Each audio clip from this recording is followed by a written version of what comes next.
All right. So, greetings and salutations, everyone, and welcome to another edition of What's at Stake. And What's at Stake is a presentation from GPAC, which is the Georgia Prevention and Care Council. And it is a committee that meets, it's a council that meets on a regular basis quarterly and stays connected so that we can be aware of and provide resources regarding HIV in the state of Georgia.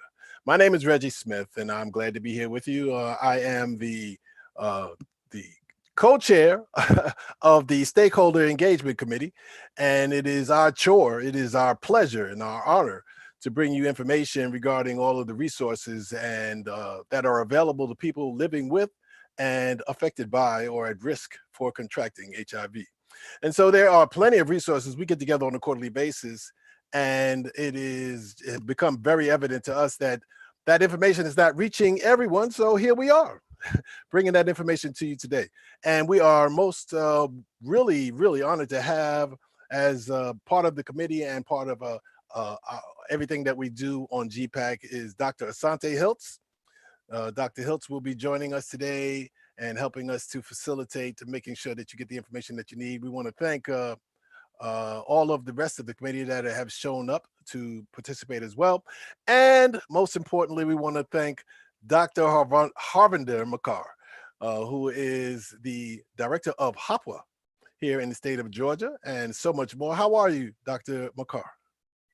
Good afternoon, everybody. I am good, thank you. Good. We're so glad to have you here with us. And I'm always so impressed with your presentations. And I hope you don't mind me if I call you Harvinder. Is that okay? I go by Harvinder. All right, all right. And I was doing a little research, because I am always so impressed with your presentation and just your demeanor. And I was trying to tell us a little bit about yourself. Where you from and how did you get into this work? Well, as you say, my name is Harvinder, and with my look, and everybody can guess it, I'm from India. Yes. And I had my education and everything in India to get started with. And my work for in the field of HIV/AIDS actually started in India. So Where in India?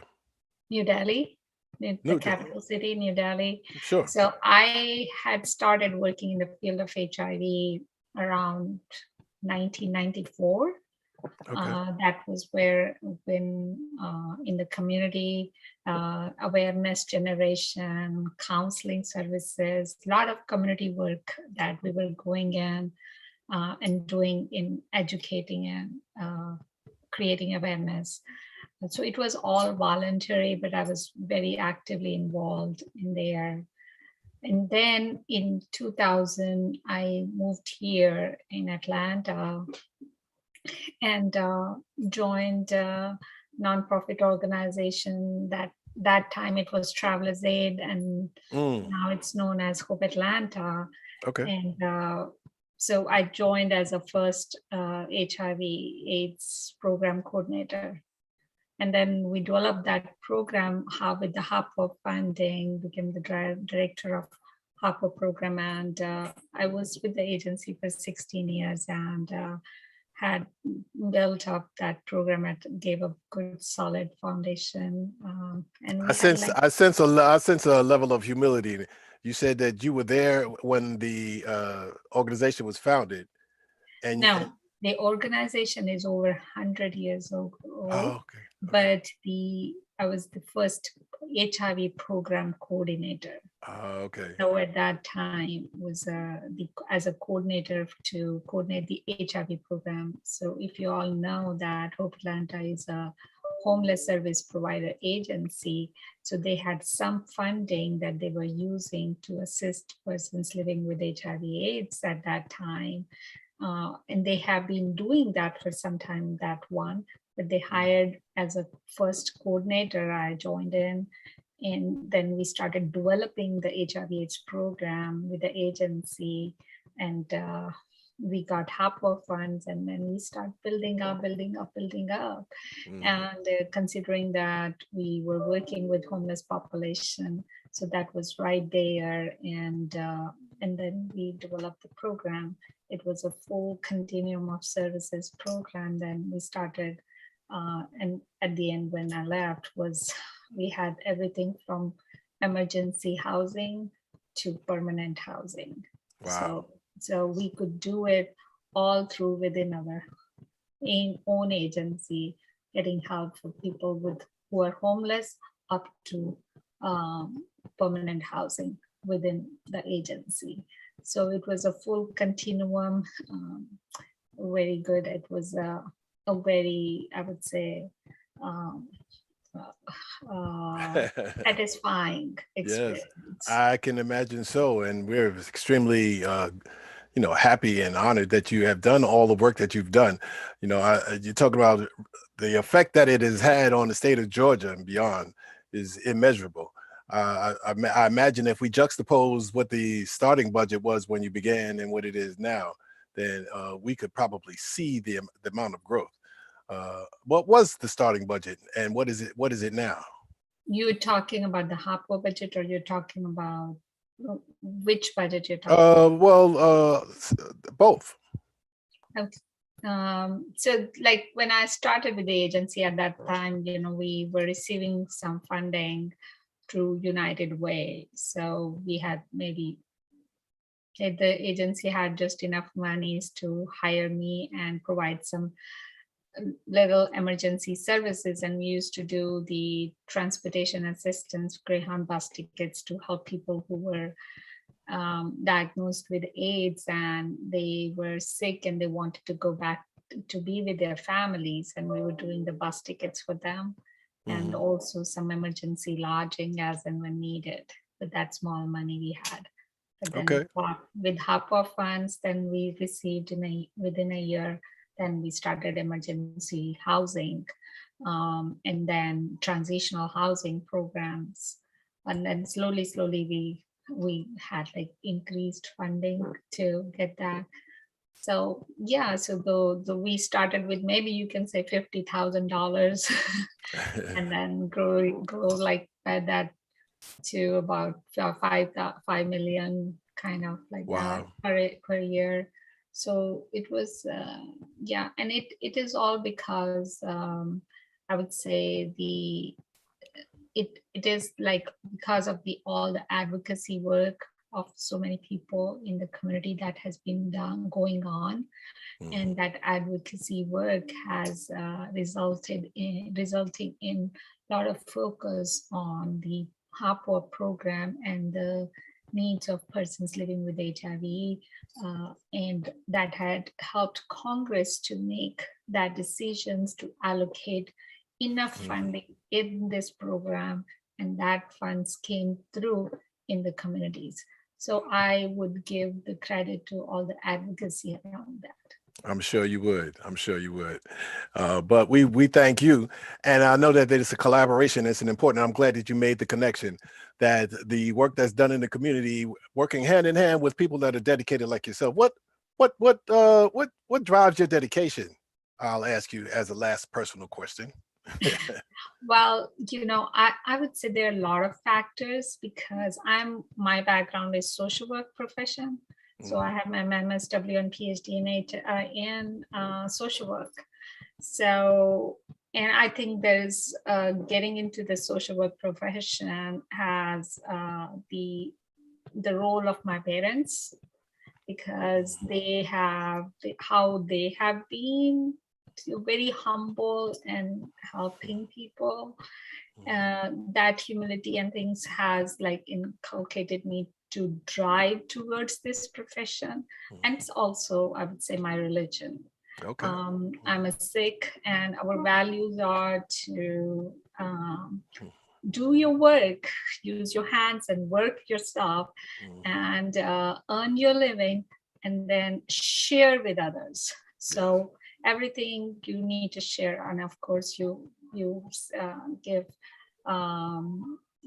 thanks to our Almighty God on that, meditate on their name. So it is about giving and sharing and part of the community, and it is our responsibility. That kind of things twofold from coming from my parents and from the religion that's how I've been brought up. So I would say that has been a drive, and there's a lot of history that goes behind. So I started actually, when I did my MSW, I was drive to work towards the leprosy population. So Wow. that has Right. been my first line, where I worked for a decade with the leprosy patients, because I was drive that to see leprosy patients a lot, in India. It was Yes. one of the public health issues. And I would see a lot of leprosy patients as beggars and things. Mhm. So that Yes. drove me there. And I saw that when I was there. I was in New Delhi in 1990 and traveled up through Mhm. to Beas, and so I saw the leprosy that you were talking about, and I guess that Right. was definitely a precursor for the AIDS, the work that you've done. And housing is one of the most important issues for people, period. But most definitely, if we are to end the epidemic of HIV, we definitely have to Mhm. handle those Mhm. factors that lend itself to the proliferation of the virus. So tell us what resources are available that people should know about for people living with HIV living in Georgia. I would say, these days housing is as important. And as I was mentioning about, because of the advocacy work, Congress has actually passed on a lot of funding in HAPWA funding in our communities. So HAPWA First program is one of the federal funded grant, and it is the only program that is just providing a housing for only persons living with HIV/AIDS. So it is a very unique program. There is no other housing program that is kind of dedicated to one population. So we are kind of very fortunate to have this funding. And so we have this program in our state of Georgia, and I do want everybody to know about it. If they are struggling with housing, then they should need to see how they can access this HAPWA funded housing assistance, and how they may be eligible for it, what is their eligibility and how to access that. So state of Georgia actually receives this HAPWA funding in 3 different parts. Um, and I work for DCA, Georgia Department of Community Affairs, and we have this fund that we receive is to cover the 125 county area in the state. So then City of Atlanta receives for the 29 county metropolitan area, and City of Augusta receives the funding to cover 5 of these City of Augusta, Richmond counties, and 2 of South Carolina. So that's how the funding comes through, and we are the administrators of those grants. And we work with the community partners who actually provide direct services to persons living with HIV/AIDS, like that. So that's kind of a briefly showing how the money comes in and the programs are there made available. Well, I found it very interesting because being a part of the committee, we have privy to the information, and I'm not just a part of the committee, I'm also a consumer. And I've gotten some great information that I needed in hard times, when I fell on some hard times and we needed some help with our mortgage, as a result of the information that I got from you. And I got a call or an email just yesterday, and I thought it was no coincidence, about a young man who has moved here from Puerto Rico because he came out to his family and they shunned him. And so now he's kind of like stuck at the bus station. What would a person like that, based on your experience, what would a person like that need to do in order to get help? Well, Reggie, if you can share the HAPWA interactive map that I shared with you, because if somebody gets into the situation and they need housing assistance and they need to know where to get started, DCA has prepared this interactive virtual map. I want everyone. Asante, would you share that map for us, please? Dr. Hiltz. Yes. So there's a place where people can go, or do they need to contact Yes, so as I was mentioning about that, we are the administrators of the funding, but but we work with the providers, community partners, who we subgrant that funding, and that funding, and anybody who is in need of services would contact those providers to access that service.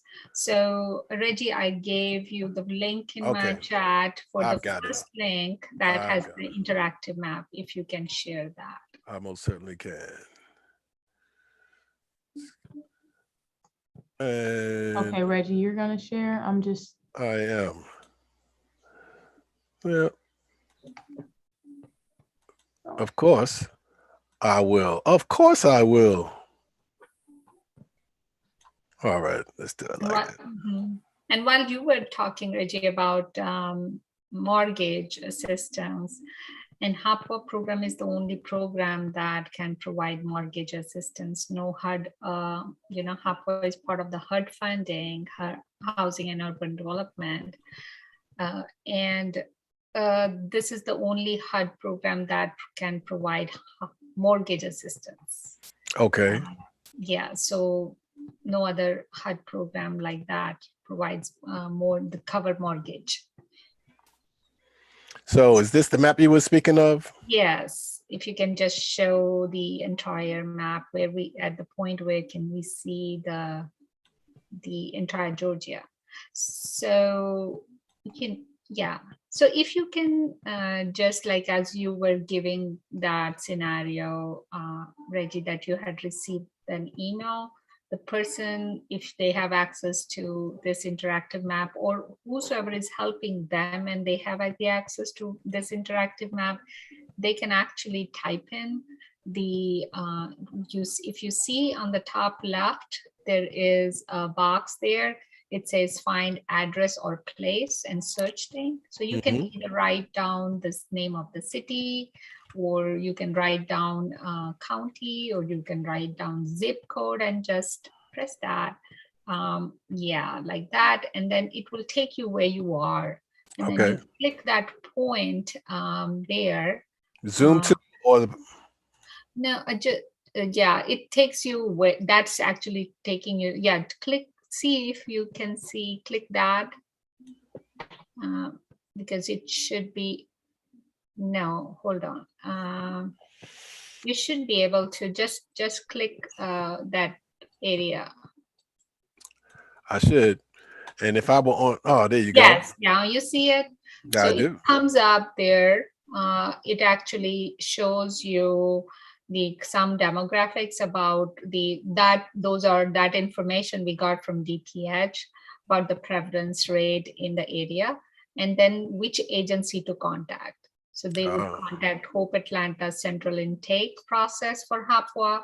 That's the phone number to call, make a call, and to ask for services and let them know that they are in this situation and they get it. So since Cobb County falls under the Metro Atlanta area, the City of Atlanta HAPA program had the central intake process. So anybody who's in need of services in those 29 county Metro Atlanta area would call that phone number to access the services, and they would connect them and provide the services. Cool. And I guess that makes everyone actually an activist or an advocate. I mean, as long as you have access to the map, you can pretty much help yourself. So people need to know about the map. Or what can we do to make people more aware about the map? What kind of... Well, I think you're already doing it. If you can widely make available to the link to this map to people, this is available on our DCA website too. We have a HAPA link there and HAPA page there. So it's over there too. So if you can share it at all the places where you think that would be accessible to more people, please go ahead and share it, because it's easy. anybody who wants to find help, or anybody who's trying to help somebody, they can do that. All right. Well, that sounds like a plan. We'll be sure to do that. We'll make sure that we post that link on the GPAC Facebook page, as well as make sure that we get it out there so that people are very much aware that there is a site that you can go to and log on. And when situations arise, whether you're in an organization or not, you can just actually put in the county or put in your location where you are and find out the organizations that are in the area that can help you to get what you need. And that's what we want. We don't, when people are on the street, you can't think about, being compliant to your medications. There's a lot of things go out the window when you're looking for a place to keep the rain off your head. So this is we're pulling up the slide set, and thank you very much, Dr. Hiltz. Tell us, Harvard, what do people need to know about HOPWA? Mm-hmm. And like right now, and may I ask you a question? So we know that COVID is really affecting everything. Mm-hmm. Please let us know what you have to be HIV positive in order to access, and what anyone can access, because I know there may be some more funds available for people that may not even be HIV positive. Right. So you actually brought up a very good point, and George, DCA being a state agency have different housing programs for the state. So I wanted to tell you about Georgia Rental Assistance Program, and it is everybody might have heard about like how the federal government have released emergency rental assistance funds throughout the country to assist people to maintain housing, especially those who have been affected by, or actually I would say everybody's affected by this pandemic, Yes. directly or indirectly. And because of that, if they're economically challenged and they are challenged to maintain their housing by paying their rent, they can access that assistance through this funding. And that funding came to Georgia, and we have now DC are administering this funding.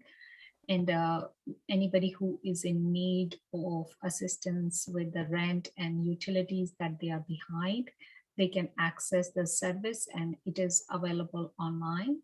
The website is georgiarentalassistance.ga.gov.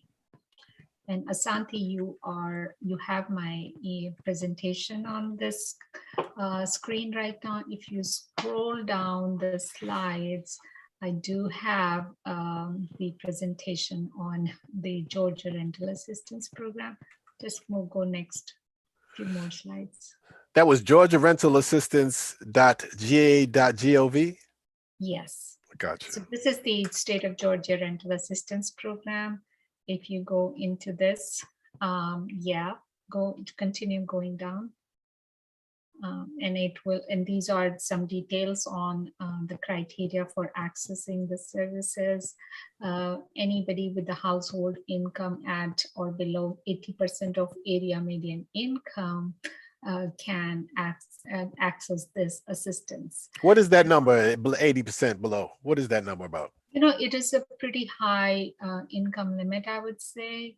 And it could be something like, I would say like about income about, if like, it depends. It's called area median income because, the area median income limit in the metro areas would be higher than anybody who's making my income in the South Georgia, a small county area. So 80% of that area, and that number is actually defined by HUD. And if you go to the HUD user website, you can access fine number. But if you're in a metro county area, you can see up to, I think, around 40,000 basically. Okay. For one household, they will be eligible to access this service easily. Pretty good. And I noticed, like you said, that this is for everyone. That I don't see This is for HIV. everybody. Mhm. And I would also like you all to share this information with as many people as possible, because with CDC's eviction moratorium now that has ended and I've taken, so many people who may be behind their rents, they may be at risk of eviction. So, Exactly. and this funding is available. Please apply for assistance, and everything can be done online. Absolutely. This Yeah. is So, a wonderful lifeline. This is a wonderful lifeline. so if you go scroll down the website, sorry, the slides, then I do have the website. But this app here it is, georgiarentalassistance.ga.gov. Okay. And the assistance could be provided up to 18 months, and that would include some future rents too. Wow. So Okay. the idea is to not only to help you caught up with your back rent, but also to support you for a couple of months to just give you a little buffer, so that you would continue to maintain the housing that way. All right. Have a lot of people been taking advantage of the funding that's available? There are a lot of people, and I would say we started because we came to know about this program, that this money is coming to DCA to administer sometime early August, early January. And that's when, and we had to put this program in place by March. Wow. So it was such a big program, and we only had like 2 months to get to that level to start the service. And it was a very big challenge for us, because we had not received such a big grant earlier, like 552 million. That's a lot of 500. money. We never had received that big. Wow. So we had worked pretty hard, and I was totally involved in that myself, and where we hired immediately more than 100 temp employees, trained them, provide places, like we were working, we have a whole office dedicated toward that. So we do now have the office, a new office in downtown Atlanta, Twin Towers. That's where we have all of our staff there and providing the service.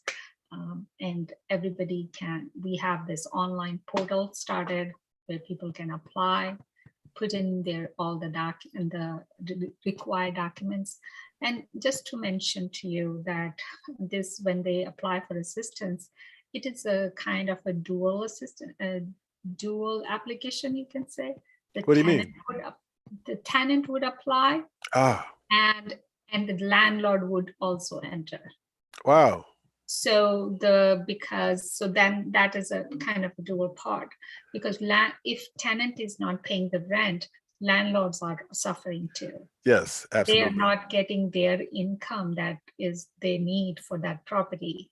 So it is a dual part of the application. So tenants do their part, landlords do their part. Absolutely. And that application is assessed at the back end here, and any communication is contacted with them directly.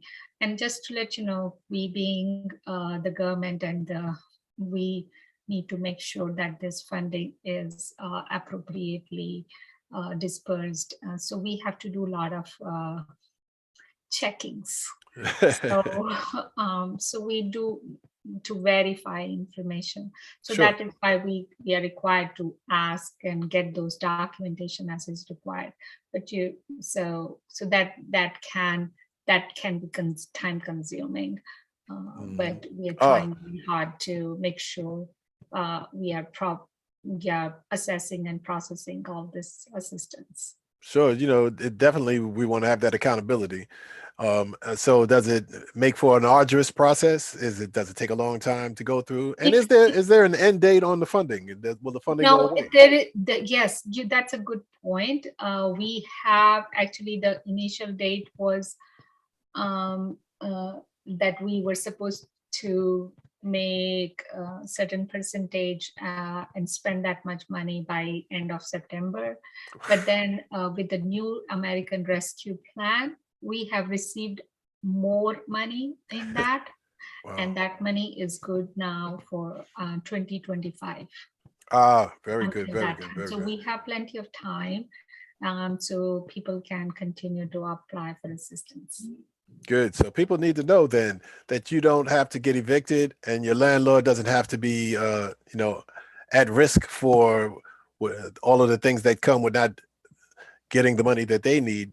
Yes. So, and that way that people can, stay focused on the probably most important thing. Well, even though the medications have kind of made us, look at HIV differently, as if it's something to just to really maintain and monitor, but it still is the most important thing. And if you lose your housing and you're in the street, the chances are that we're not going to be as diligent with taking care of ourselves, and that's going to cause a problem. And we are working. Our goal is to end the epidemic by when? 2020 what? 2025, 2030. I don't know what they have in mind, but the sooner we can end it, we can start with the one, and the one is you. And so we need to make sure that this information is disseminated widely. Is there anything else? Tito wanted me to be sure to ask about the access to resources, and I think you answered part of that question with the map, but he's specifically concerned with people in rural areas because they may not have access. Yes. I hear you, Tito. But Tito, you talk. Well, Dr. McCarr, my specific question was, and dealing more towards, if we think about target populations with HIV, we usually think about the LGBTQIA plus community. So my quick question was, what can these folks living with HIV in rural communities do to address any stigma related to housing applications related, with the stigma related to their sexual orientation, gender identity? Is there something like a number that they can call to report these types of things if they were to happen? Because there is a, on fair housing link. And I think the fair housing link is also at the DCA website. And that is where you can actually contact fair housing directly, because that's a fair housing issue. If somebody is discriminated on the basis of the sex, gender, or any other issue, that's a fair housing issue. So that fair housing is part of the HUD regulations. So you can contact that fair housing number directly. Anybody who is being think that they have been affected by discrimination around that, and contact, and they take it very seriously. Any kind of discrimination that is done, it's taken very seriously. They do investigation and look into that and provide assistance. That's part of the HUD program. So please, I can, let me search on to get the and while you're searching, I want to thank all of the other committee members and all of the other council members that have joined us today, and I invite you to open up your camera and your microphone if you have any questions. It's just a fantastic thing to be involved with GPAC because it brings together folks from service providers from all over the state of Georgia together to share the resources that are available and to try to do the best that we can to set the tone and agenda for how HIV will be served. The people that are living with and people at risk for HIV will be served in the state of Georgia. So it's a real honor and pleasure to be on the council. And I invite all those who are here. I see you in there. I see you in the participants. So come on and open up your camera and open up your microphone. And I especially want to send an invitation out to our fearless leader, the inimitable Lady V, Vivian Moma. We always like to see you on screen. Open up your camera and say hello, please. Hi, everyone. Hey. Great podcast. Thanks for being here. Okay, so Harvinder, I think that is just about it. If anyone else has any questions or anything that they'd like to add, because I know that we all represent different constituencies around the state. I don't want to leave anyone out. If there's any questions that you may have regarding housing and HIV in Georgia, things that you know that people need to know, because this recording will be disseminated widely, please ask the question. And Reggie, I just put the link to the fair housing that we have on our DCA website. I have added that in the chat. All right, and that's the fair housing. So information on that, and it's you can make the complaint to Georgia Commission on Equal Opportunity and then or to HUD. So all the details are on there. Okay, Just we'll added do. that. And we'll make sure to post that link.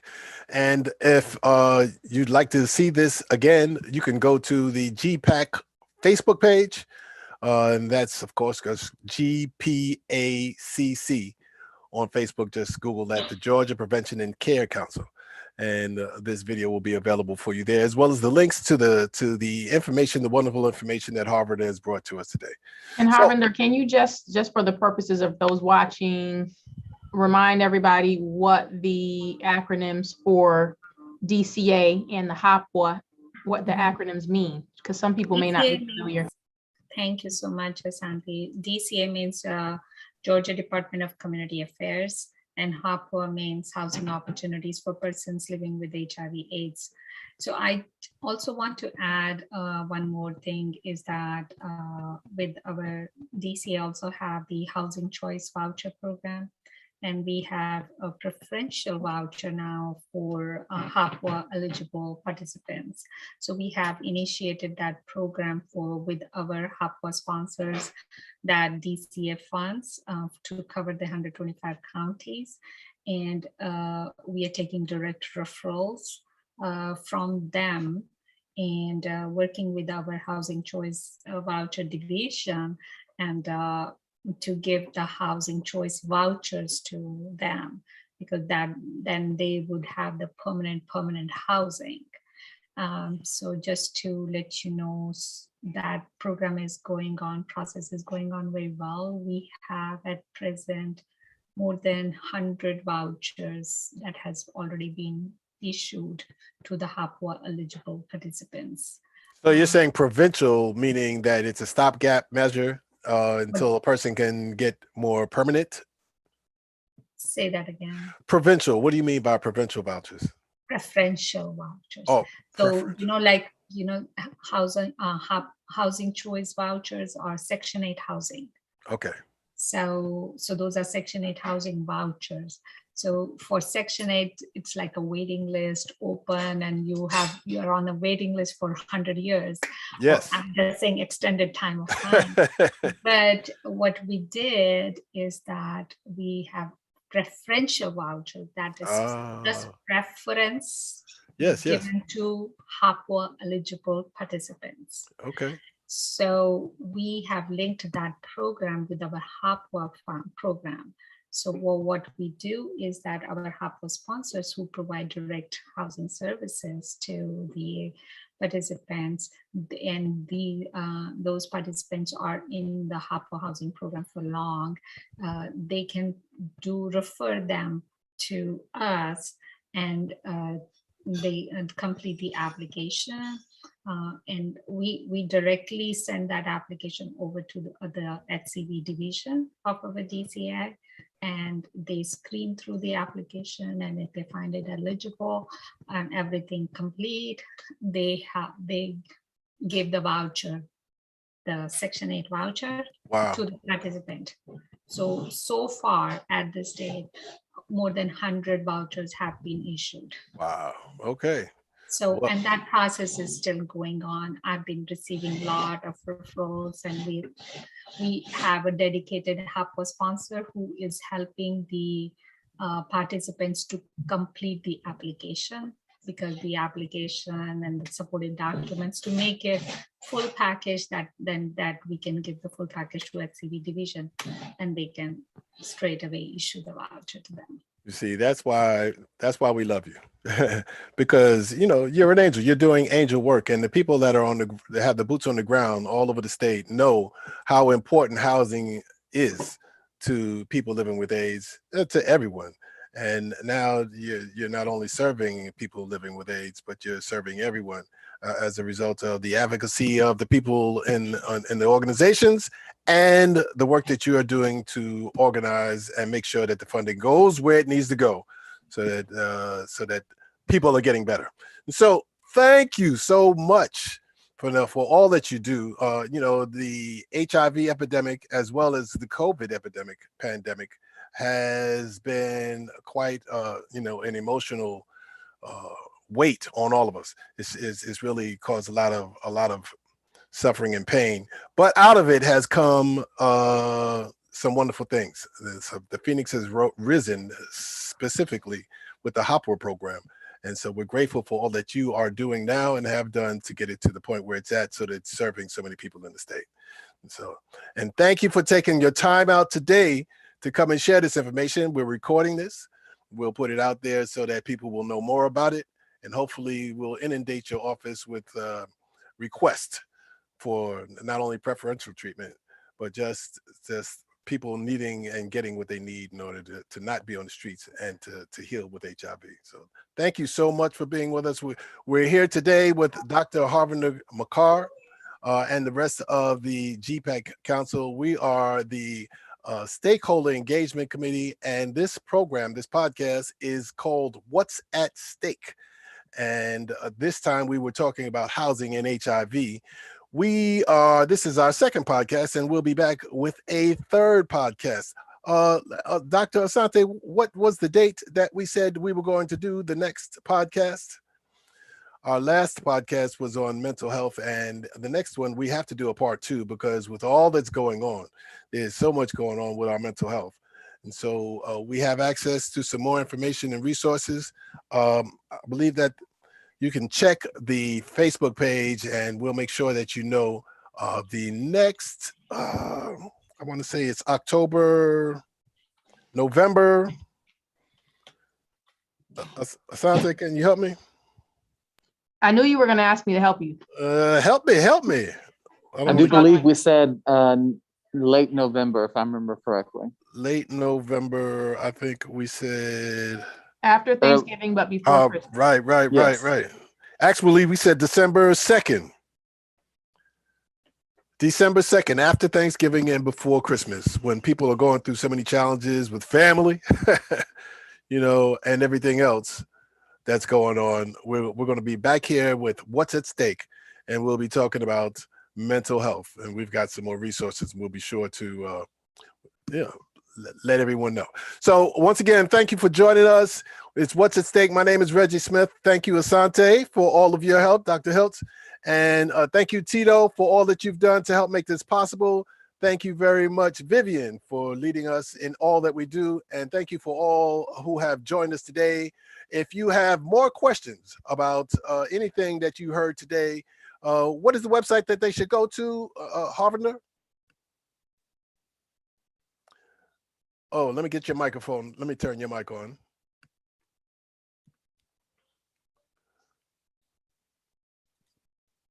Yes. Okay. For Georgia rental assistance, it would be georgiarentalassistant.ga.gov. Okay, that's georgiarentalassistance.ga.gov. Mm-hmm. All right, until the next time, peace and blessings.